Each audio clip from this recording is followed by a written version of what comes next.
यहाँ पर फ्यूचर और इंडेक्स के चार्ट में अंतर को समझेंगे कि फ्यूचर के चार्ट और इंडेक्स के चार्ट में क्या अंतर होता है, चाहे वो क्रूड का हो या किसी ऐसे स्टॉक का हो जो फ्यूचर एंड ऑप्शंस में लिस्टेड हो। तो समझिए, जो मैं समझाने की कोशिश कर रहा हूँ वो समझिए। फ्यूचर चार्ट क्या होता है? फ्यूचर चार्ट होता है एलोकेबल सरप्लस, एलोकेबल, मैं स्क्रीन पर लिख दे रहा हूँ, CABLE, एलोकेबल होता है। और इंडेक्स या स्पॉट जो आप निफ्टी, बैंक निफ्टी शेयर्स का देखते हो, ये होता है available surplus, AVAILABLE, available surplus होता है। अब एलोकेबल और अवेलेबल सरप्लस का मतलब क्या है? ये होती है प्राइस की लिक्विडिटी, ये होती है प्राइस की लिक्विडिटी। अब प्राइस लिक्विड कैसे होता है उसको छोड़ दिए, थोड़ा सा गहन अध्ययन वाला विषय है। एलोकेबल और अवेलेबल सरप्लस को समझिए। एलोकेबल सरप्लस वो होता है जो किसी अवेलेबल सरप्लस के मौजूदगी में जो एलोकेट किया जाता है। जैसे मान लीजिए रिलायंस का फ्यूचर है, तो रिलायंस का फ्यूचर का जो चार्ट है, जैसे अभी आप रिलायंस का चार्ट खोलेंगे, यहाँ पे चार्ट खोल लीजिए, रिलायंस का स्पॉट चार्ट खोलिए, यहाँ पे रिलायंस RELIANCE, रिलायंस का यहाँ पे चार्ट खोलिए। तो रिलायंस का चार्ट अभी क्या चल रहा है भैया? रिलायंस का चार्ट चल रहा है 2949 रुपए। अब रिलायंस का फ्यूचर खोलिए, RELFUT, रिलायंस जून फ्यूचर खोलिए, तो रिलायंस जून फ्यूचर का चार्ट कहाँ पे चल रहा है भैया? 2953 रुपए, 2953 रुपए।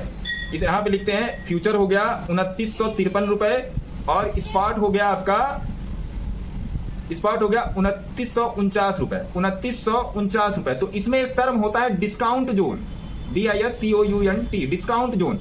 डिस्काउंट जोन क्या होता है? व्हेनेवर, जब फ्यूचर जो होता है स्पॉट चार्ट से पीछे चलना शुरू कर देता है, तो डिस्काउंट जोन में उसको देखा जाता है। वहां पर लिक्विडिटी का एक्सट्रैक्शन होता है, तो फ्यूचर जो है उसके अपेक्षा नीचे चलता है। मान लीजिए रिलायंस का स्पॉट चार्ट चल रहा है 3000 रुपए, तो फ्यूचर चलेगा भैया 2800, तो वो डिस्काउंट जोन होता है। यहाँ पर ये 100% तय होता है कि फ्यूचर भगेगा, यहाँ पर ये नियर टू 100% तय होता है कि फ्यूचर भगेगा।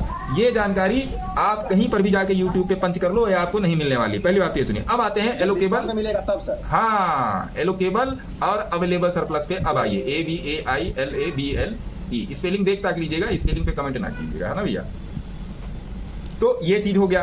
अब जो स्पॉट है, अगर आप स्पॉट का चार्ट देखोगे तो स्पॉट का चार्ट निफ्टी 267 रुपए से शुरू हुई, 267 से निफ्टी की शुरुआत हुई थी। अब निफ्टी के हर उसमें, अगर अब आप निफ्टी का अवेलेबल सरप्लस और एलोकेबल सरप्लस अगर आप देखोगे, तो चलो जी यहाँ पे निफ्टी 50 लिख दो, NIFTY 50, निफ्टी 50। अभी निफ्टी 50 का प्राइस कितना चल रहा है? ये सब मिटा देते हैं ना, ये यहाँ से पकड़ते हैं रबड़ और ये सब मिटा देते हैं, है ना जी। अब निफ्टी का स्पॉट चार्ट चल रहा है आपका 23,579, ये हो गया निफ्टी का स्पॉट। और निफ्टी का फ्यूचर कितने का चल रहा है?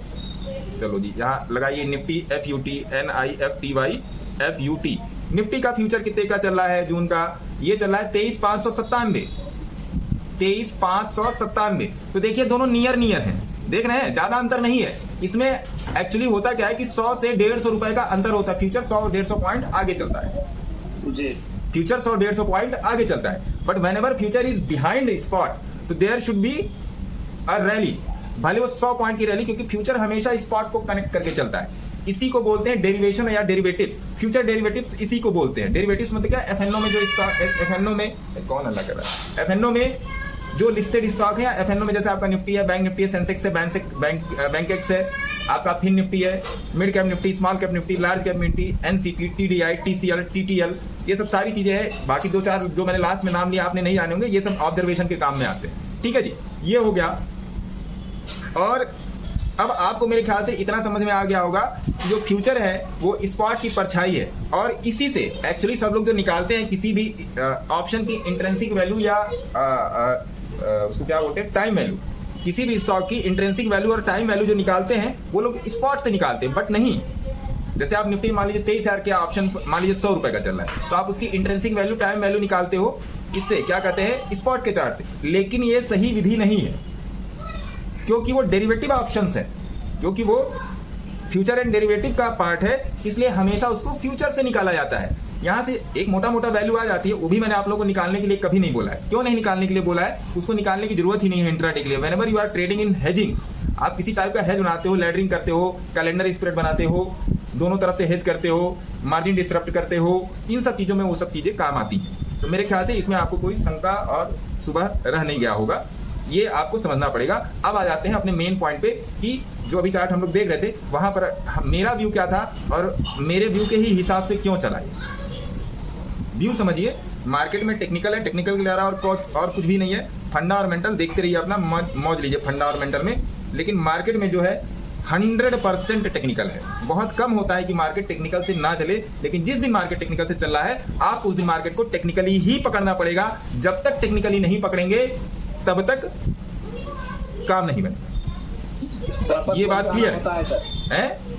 वापस टेक्निकल पर ही आता है। वापस टेक्निकल पर ही आएगा, वापस टेक्निकल पर ही आएगा। उसका भी मैं आपको सबूत भी दिखा देता हूँ, स्क्रीन पर ही देखिएगा। सब कुछ आपके सामने चल रहा है। क्रूड का चार्ट लाइव चल रहा है, बिटकॉइन देख लो, यूएसडी INR देख लो, कुछ भी देख लो, यही काम करेगा। उसके अलावा कुछ भी नहीं काम करेगा। ये मैं लिख कर देता हूँ।